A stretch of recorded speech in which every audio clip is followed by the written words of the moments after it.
Derrière ses platines ou sa basse, cela fait plus de 10 ans qu'Antoine, alias DJ Zebra, secoue le paysage musical français. Ancien membre de Billy the Kick et les Gamins en folie, il est aujourd'hui à la pointe du mash-up, un genre fondé sur les rencontres musicales les plus inattendues. C'est au cours du festival Solidaise, entre un concert des Têtes Raides et son propre set, qu'il nous a dévoilé les secrets de son art. C'est ma prof de philo au lycée. Quand j'étais en terminale, j'écoutais rien, je foutais la zone en cours et elle m'appelait le zèbre. Parce que c'est un animal qui est insaisissable, voilà, il faut aller à droite, il va à gauche, elle m'a appelé le zèbre comme ça. Et quand j'ai commencé à faire de la radio, en 91, j'avais pris le pseudonyme de Zebra, comme ça, puis ça m'est resté. Et j'ai rajouté DJ à l'époque parce que c'était pour me différencier du zébra musicien, parce que je m'appelais déjà Zebra quand je faisais partie de Billy the Kick et les Gamins en folie. Mais maintenant c'est un peu réducteur, j'aimerais bien l'enlever de nouveau le DJ, mais bon, pour l'instant je continue comme ça, quoi. Alors c'est marrant parce que des gens disaient il s'appelle Zebra parce que c'est rayé blanc et noir, alors je mets du rock qui est supposé de la musique blanche, mélangé à de la soul ou du hip-hop qui est noir, mais ça n'a rien à voir du tout. Moi je peux aussi aimer la country, la salsa, il faut pas ces distinctions là, donc après les gens ils peuvent raconter ce qu'ils veulent.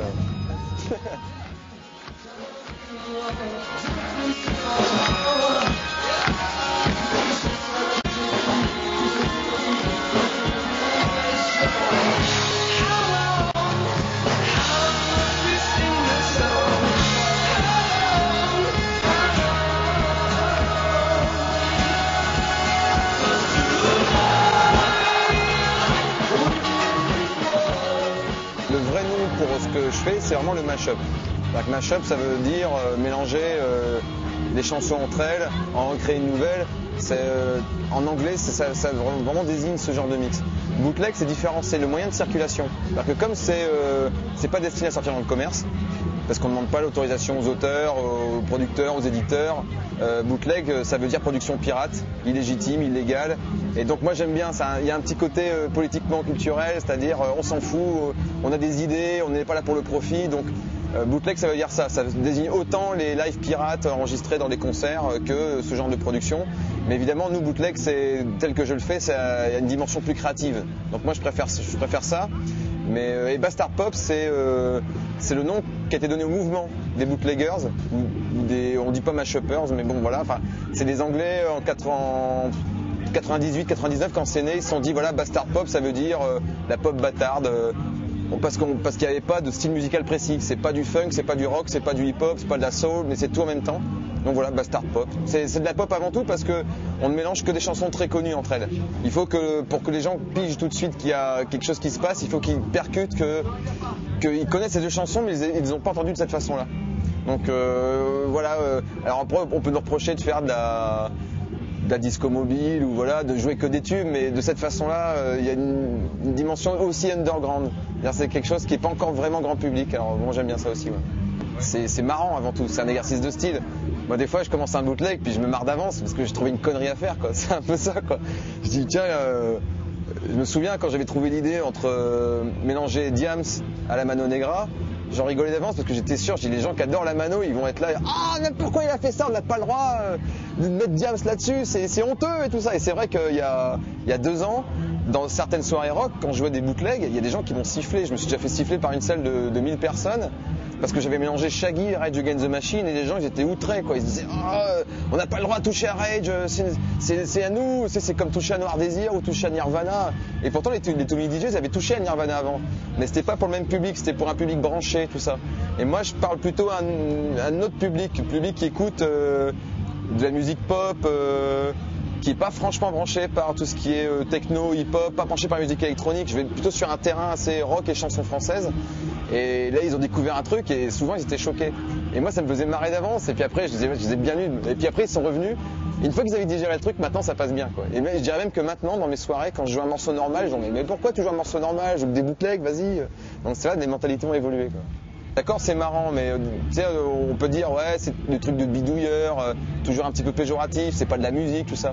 Et ça devient moins un truc rigolo. Les gens comprennent que musicalement, c'est quelque chose d'important, que c'est un nouveau mouvement, parce que tout le monde fait des trucs conventionnels, et que là, on essaie de créer quelque chose. Et une fois qu'ils ont pigé que musicalement, c'est pas si facile à faire, parce que soit ils ont eux-mêmes essayé, soit ils ont entendu que c'est du boulot. Maintenant, ils peuvent même trouver ça beau. Des fois, il y a des bootlegs qu'on trouve même parfois meilleure que leur version originale. Donc moi je préfère ça. Bah, en fait, moi je défends les créateurs de bootleg. Too Many DJs, ils étaient diffuseurs de bootleg, ils en ont créé pas beaucoup, ils en ont créé entre 15 et 20. Ils ont joué, ils ont une super technique, c'était mortel. Bon, maintenant ils arrêtent de jouer ce genre de truc. Mais moi j'ai toujours adoré dès le départ les gens qui en créaient, qui en ont fait beaucoup, qui les mettaient sur internet. Et ces gens-là s'appellent Go Home Production, Party Ben, Loué Placido. Et actuellement il y a une nouvelle école qui vient d'Australie, des États-Unis, ça cartonne à fond aux États-Unis. Parce que le bootleg ou le mashup, c'est un truc de la communauté gay, surtout à San Francisco. Donc tu vois, chaque pays a sa façon d'aborder le truc. Et moi j'aime bien tous ces gens qui, un peu partout dans le monde, un peu comme le hip-hop ou la techno au début, on ne sait pas d'où ça vient. Puis une fois qu'on sait, on s'attache à des personnalités. Et donc tous ceux que je t'ai cités, c'est des gens que je suis de près. C'est des gens qui ont commencé déjà il y a 3-4 ans déjà à le faire. Et là, il y a un renouveau, mais la recette elle est déjà faite. Je crois qu'on a fait un petit peu le tour de ce qu'on peut faire en bootleg, c'est-à-dire mélanger une chanson A et une chanson B. Bon, voilà, ça a été fait il y a longtemps, ça continue à le faire. Là où on peut parfois étonner, c'est en s'attaquant à un répertoire qui n'est pas supposé être mélangé.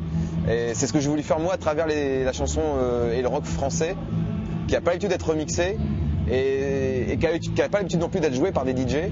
Et je me suis dit, voilà, là il y a un terrain à explorer, donc je suis super content d'arriver à jouer du Kali, du Dionysos, du M, du Catherine, du n'importe quoi dans mes soirées, et que les gens ils dansent dessus parce que je les ai mélangés à un truc super dansant, tu vois. Donc voilà, là c'est là qu'on peut trouver un renouveau. Bah, les souvenirs d'une colonie de vacances. Parce qu'on n'était pas destiné à devenir numéro 2 du top 50, quoi. C'était de la enfin, tu vois, tu te souviens, ça parlait de champignons, de pétards, de jeux de rôle, des trucs super intimistes, une bande de potes qui s'éclatent entre eux, et tout d'un coup ça devient un immense succès. Et on a traversé l'été 94 sans se rendre compte que ça avait cartonné.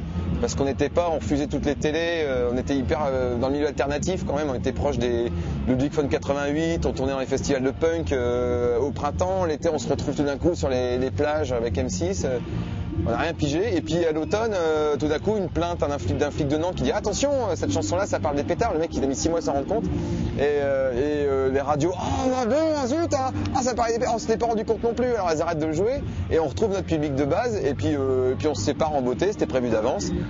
Et entre temps on s'est marré comme des dingues. Je me souviens qu'on on traversait les chambres d'hôtel en vélo, on allait sur les piscines, on faisait des grosses conneries, quoi. Et on n'a absolument pas, on n'a pas intégré le showbiz du tout. On n'a rien vu de ce que ça pouvait représenter d'avoir du succès en France. Et moi c'était une bonne école pour moi. Ça veut dire que j'étais bien drivé par les anciens, on va dire, les gens plus vieux dans le groupe, qui étaient Nathalie et Bingo, la chanteuse et le musicien principal, qui avaient suffisamment de recul pour dire, voilà, on va pas péter un plomb, c'est pas la peine de prendre le melon, on a juste une bande de potes qui rigolent bien, qui fument des pétards. Il faut savoir rester où on est, quoi.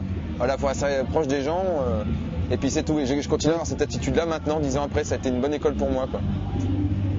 Et je sais que plusieurs fois, tu joues devant comme ce soir avec les Têtes Raides, on se retrouvait à jouer devant 40 000 personnes, tu sors de scène, tu commences à dire je suis le roi du monde, c'est génial, je suis une star, et tout d'un coup le mec, maintenant tu te calmes, t'es pas une star, c'est juste un petit con qu'on a ramené avec nous, et là ouais d'accord. et puis maintenant j'aborde la scène de cette façon-là, mais ouais c'était... Et je comprends les groupes de gosses qui, quand ils vivent le succès d'un seul coup, ils pètent un plomb, c'est hyper grisant, quoi. Mais c'est enviable en même temps, quoi. C'est une expérience folle d'un coup d'être désiré par tout le monde. Je sais pas, c'est chouette, quoi. L'industrie musicale m'emmerde, est trop figée. Donc moi ce que je fais, c'est quand je fais un bootleg, j'ai envie qu'il soit écouté tout de suite. Donc sur mon site, je le mets en téléchargement gratuit, ce qui est illégal parce que j'ai pas demandé l'autorisation ni aux musiciens, ni aux éditeurs, ni aux producteurs. Je laisse jusqu'à ce qu'on me demande de le retirer. En général, pour l'instant, c'est encore jamais arrivé. Mais si jamais il y a un musicien ou une maison de disque qui fait t'es gonflé, enlève-le, je l'enlève tout de suite. Mais pour l'instant, voilà, moi je l'offre aux gens, j'ai envie que ça circule tout de suite. Tu sais, c'est un petit peu comme un graffeur. Il voit un train passer, il a envie de le graffer, il va pas attendre qu'on l'invite dans une galerie pour faire sa peinture. Il a envie de graffer maintenant, il le fait, quoi. Nous c'est un peu pareil, on fonctionne en instantané. Un bootleg c'est éphémère, ça n'a pas une durée de vie longue, on n'est pas là pour créer des classiques. Donc notre truc c'est Internet, et c'est le seul mouvement musical actuel qui soit entièrement basé sur Internet. On refuse le disque, on refuse d'être payé pour le faire, on gagne rien, on reverse rien aux artistes, nous c'est donnant-donnant. Les artistes en général voient d'un bon oeil qu'on fasse ça parce qu'on leur rend hommage, ils sont en général flattés, ah bon vous aimez bien notre musique, si on le fait avec du goût, ils sont contents, et puis ils nous laissent faire, donc on met ça à disposition gratuite. Ouais. Et quant à en faire un CD, des fois je me dis ce serait bien, mais ça m'emmerde quoi. Donc si ça arrive tant mieux, mais je vais pas les chercher. Je vais pas aller les chercher. Il faudra vraiment qu'on vienne vers moi. S'il te plaît, laisse-nous sortir un disque. Mais si ça arrive tant mieux, on verra bien.